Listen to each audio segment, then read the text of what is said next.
moving on to Aston Villa. Big game. Last game before the World Cup break.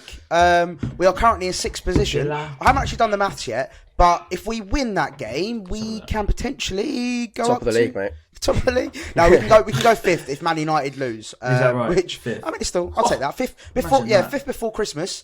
Before the World Cup. It's before break. Christmas as well, isn't it? So, when do we come back? Like the 18th. Well, yeah. There you go. So Well, we might play.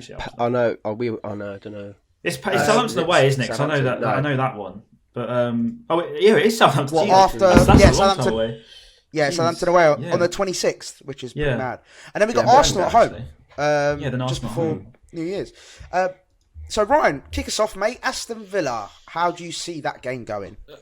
It could be a good evening, I think, if we get it right. I think, but I do worry about him, if I'm being honest, Emery, just because he's had a good track record, won against United 3-1 first game.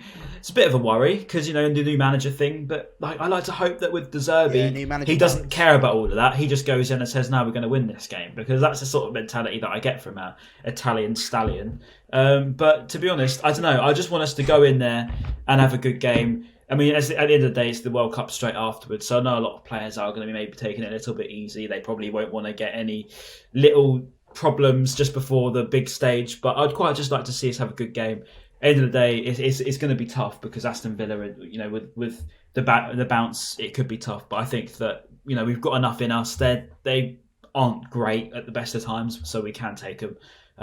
They've still got Tyrone Mings at the end of the day. Yeah, and at the Amex, we just need to keep that, how we got against Chelsea, that atmosphere. It'd be really nice to see just that proper buzz in the ground. We need that, I think, to push us over the line. Because, as the Zerbi said, the fans are the best player on the pitch, and they're going to need us again. I feel like obviously Emery always beats Man United. He's like their kryptonite, isn't he, Man United? But they did play well. Yeah. But like I said 10 seconds ago, they do still have Tyrone Ming, so there's every chance that we can still win and batter them. And if we play well, like we have been for literally under De Zerbi most games, then we should get a decent result from it, I think. They're still the same players that were under Gerrard that can play poorly. And I just hope for our sake that, it probably was just that manager bounce against United and then they might go back to the normal routine. But, like you said, Ryan, I just want to echo that. We need to make that Amex bouncing again like it was against Chelsea. Just give everything.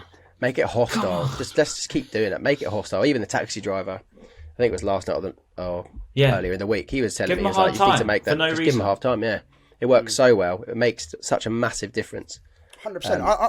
I think a really good example of that is if you look at Leeds, Leeds' home support is outrageous. When they've had those that comeback win the other day, it was just ridiculous. Do you see the? I don't know if you saw the picture of the guy. Even Leeds away in May was horrible. I didn't even want to be there half the time. You're there I don't even like this. I don't care about the whole loudness of it, but it's just cramped in there.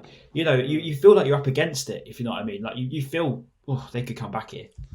But it's just the noise they can make, they can generate. It's just and they're just really passionate fans. And I think as a fan base, that's what you want. You want all those passionate fans being there and just sort of getting behind the team. But I think it's going to be a tough game. I don't think it's going to be as clear cut as it was before. If it was Gerrard still, I think I'm cool, easy dub. 8-0. 3-0 win. 8-0. We'll take it home. But, with Emery, I think you know what you're going to get. He's a proven winner.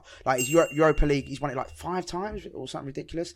He's a proven winner. He's very good. Good tactician. Yeah, good tactician. And, the new manager bounce is just inevitable. It's gonna be there. So it's gonna be a really tough one for me. I'll kick us off with the score predictions.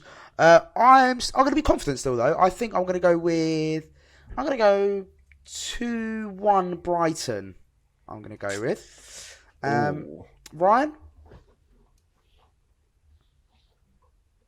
I'm gonna say 2-0. I think we're gonna go beat them again. We're just on such a roll. I just can't see us not. Yeah, I think we're going to win 2-0. Yeah. The De Zerbi effect in it is now. So we are on a very, very good roll. Yeah. The players will be buzzing, won't they? Let's be honest. But I think going into it, I feel like it could be a draw just because of it's just so hard to judge under Emery, isn't it? New manager and that. I'm going to say a draw, although obviously I'd absolutely love a win before the World Cup. I'm going to say 2-2 maybe. 2-2 draw. Nice. Well, interestingly as well, we're obviously going to have, because obviously we had a lot of players rested yesterday. Basically, our B team beat Arsenal's B team last night, just to clarify. And so there'll be a few fresh faces, as in revitalised players before they go to the World Cup. So hopefully that makes a difference as well.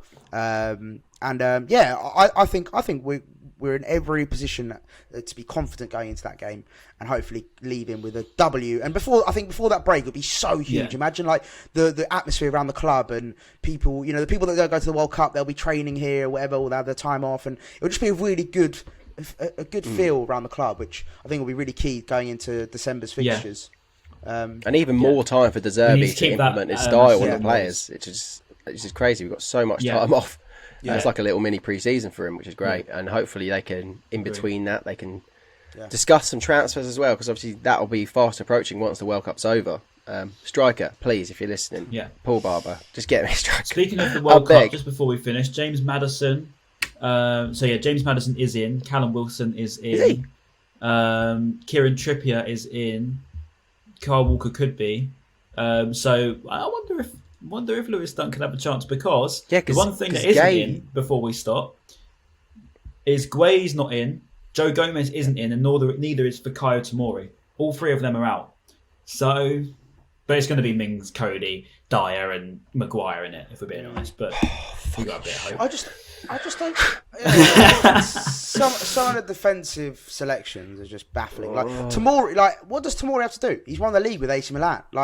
What more can the guy do? Yeah. I know, some people might say, "Oh yeah, he's not been playing that well," but what does Dunk have to do? Honestly, it's so biased. It's crazy. Even yesterday, we're sixth in the league. We're sixth in the league. We're sixth in the league. This whole form Newcastle thing's bullshit, got 3 players called up. It is because they're having. It actually infuriates me, Maz. The fact they don't do it on first thing, literally. Yeah. It is bullshit. He claims this whole, it's based on form. It's based on form. It's just bullshit. And the only reason he's taking Maddison, is he knows the backlash he'll get if he doesn't. Oh yeah, massively. Because everyone's talking about him. That's all everyone's talking about him. Yeah. All right, boys. Well, listen, and what a fantastic result last night.